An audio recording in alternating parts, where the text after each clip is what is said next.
আসসালামু আলাইকুম গাইজ, আশা করি সবাই ভালো আছেন। আমিও ভালো আছি। দেশ বিদেশে যারা আছেন আশা করি সবাই ভালো আছে। আমার ভাই অসুস্থ, তাই জন্য আমি এই ভিডিও লাভ করতেছি। মাঝে মধ্যে আমার ভাইয়াকেও পাবেন, আমাকেও পাবেন। এই যে আমার আম্মু অসুস্থ, তারপরে তাই জন্য আমাদের জন্য যে ফল কাটতেছে এটাই অনেক। আর আম্মু আজকে সন্ধ্যাবেলায় আর মুড়ি মাখা করবে। মুড়ি মাখাটা অনেক মজা হয়েছিল, দেখতে থাকেন। এই যে আনারস কাটতেছে, আনারসটা খুব ভালোভাবে কেটে নিতেছে যেন খেতে কোনো অসুবিধা না হয়। এই যে কাটা হয়ে গেছে, আর একটু বাকি আছে। একটা পুরো কাটতেছে, কারণ এটা আমাদের ফ্যামিলি ভিডিও বা নাস্তার ভিডিও বলতে পারে, আপনারা যা সেটাই বলতে পারে। আমার আব্বু আজকে সুন্দর করে মুড়ি মাখাবে, কারণ আমার আম্মু অসুস্থ। আমার আম্মু যদি ভালো থাকতো আমার আম্মুই মাখাতো। এই যে ফল কাটা হয়ে গিয়েছে, বিভিন্ন ফড়া দিয়েও কেটেছে। এখন আমার আব্বু মাখাইব মুড়ি। এই যে জার, পেঁয়াজ, শসা ভালোভাবে মাখিয়ে নিতেছে। লবণ ওই দিছিল আব্বু, তারপরে ভালোভাবে মাখিয়ে নিতেছে। এই যে একটু লবণ দিয়ে দিল স্বাদ মতন, যেন খেতেও একটু ভালো লাগে। লবণ ছাড়া তো জানেন খাওয়াই যাইব না, তাই জন্য লবণ দিয়ে আরেকটু ভালোভাবে দিতেছে। এরপর দিয়ে আমার আব্বু সরষের তেল দেওয়ার আগে আমার আম্মু দিয়ে দিল বুট দিয়ে। আমার আম্মু ঘরেই বানাইছিল, আমার আম্মুর হাতে বুট অনেক মজা। তারপর আমার আব্বু বুট দিয়ে আরও সুন্দর করে মাখিয়ে নিল। এরপর আমার আম্মু একটু সরষের তেলও দিয়ে দিব। তারপরে আমরা ভাজা পোড়া, আর আমার ভাই কিনে আনছিল, এই যে ভাজা পোড়াও দিয়ে দিছে। অনেক আরও সুন্দর করে মাখিয়ে দিবে। তারপরে এই যে আলুর চপ, তারপরে পেঁয়াজি, তারপর বেগুনি, অনেক জিনিসপত্র আনছিল, আমি এত নাম জানি না।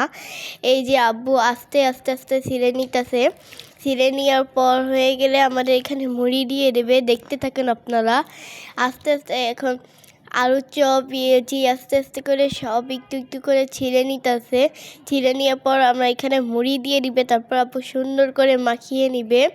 এই যে ওই ছিঁড়ার পর আস্তে আস্তে করে মাখিয়ে নিতেছে যেন আর আবারটা ভালো লাগে। আর একটু সরষের তেল দিয়ে দিতেছে, কারণ স্বাদ মতন না দিলে তো হইব না। এই যে আব্বু ভালোভাবে মাখিয়ে নিতেছে, কারণ ভালোভাবে না মাখাইলে তো ভালো হইব না। তাই জন্য এই যে মুড়ি দিয়ে দিতেছে ভালোভাবে, আস্তে আস্তে করে দিতেছে, যেন বেশি হয়ে গেলে আমাদের তো নষ্ট হয়ে যাবে। জানেন তো খাবার নষ্ট করা ভালো না। আস্তে আস্তে দিতেছে যেন আমার আব্বু তো একটু নার্ভাস যদি বেশি হয়ে যায়। এটা আপনার ফ্যামিলির ব্লগও ভাবতে পারেন। তারপরে এই যে ভালোভাবে মাখিয়ে নিতেছে, দেখতে থাকেন ভিডিও।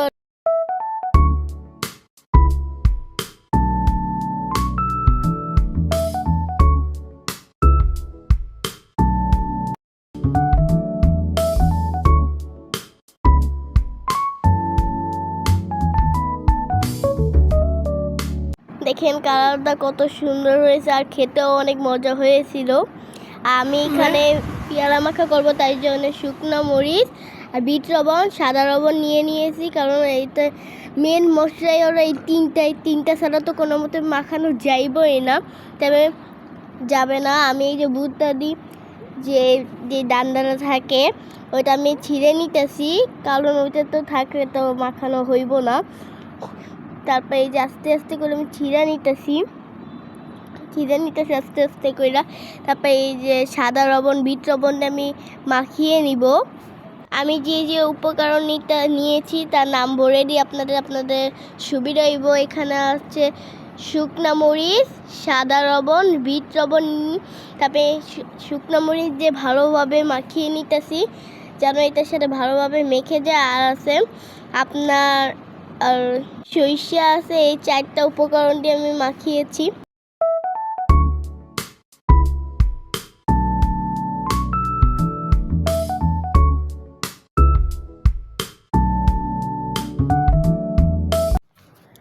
এই যে আমার মাখানো হয়ে গিয়েছে, আমি এখন পেয়ারার মধ্যে দিয়ে দিতেছি। আমি এখন আরো ভালোভাবে মাখিয়ে নিব। এই যে গাইস আমার মাখানো হয়ে গিয়েছে, আমি এখন সরিষা দিয়ে দিব। এই যে সরিষা আমি মেপে দিতেছিলাম, তারপরে ভাবলাম যদি কম হয়ে যায় পরে আমি এমনিই দিয়ে দিয়েছি। আজকে এই ভিডিওটা ছিল আমার এই পর্যন্ত, আশা করি আপনাদের কাছে ভালো লাগবে। আমি ছোট মানুষ, যেতটুকু পেরেছি আপনাদের সাথে শেয়ার করেছি। আপনারাও, আমার যদি কোনো ভুল হয়ে থাকে আপনারা আমাকে কমেন্ট বক্সে বলে দিবেন। একটা লাইক, একটা শেয়ার করে দিবেন। আসসালামু আলাইকুম।